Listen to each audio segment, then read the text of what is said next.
তোমার সাকরাত আসবে।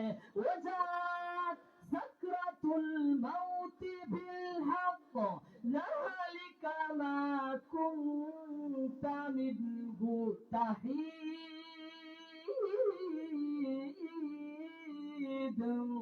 আল্লাহ বলেন, এ বান্দা, তুমি রব স্বীকৃতি দিয়া, তুমি আল্লাহকে মনে মনে বিশ্বাস করিয়া তোমার জীবনের দিন চলে যাবে, তুমি মৃত্যু সজ্জায় শায়িত হবে, তোমার সাকরাত চলে আসবে।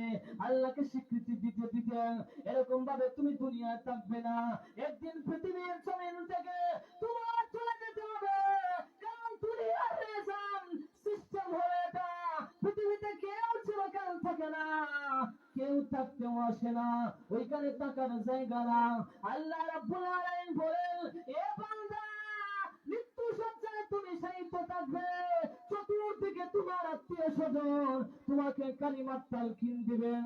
কেউ আব্বা আব্বা বলবে, কেউ আম্মা আম্মা বলবে, তোমাকে কালিমার তালকিন দিবে।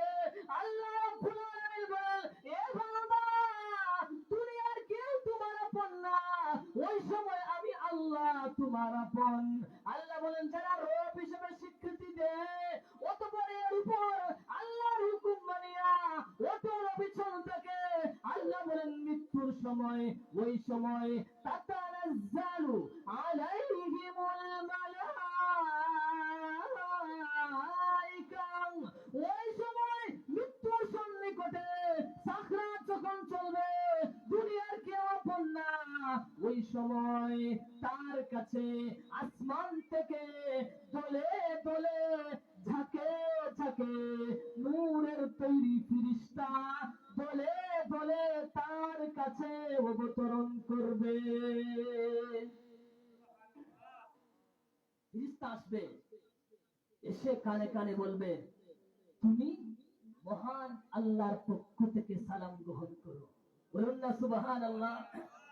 সালামুন কাওলাম মির রাব্বির রহিম।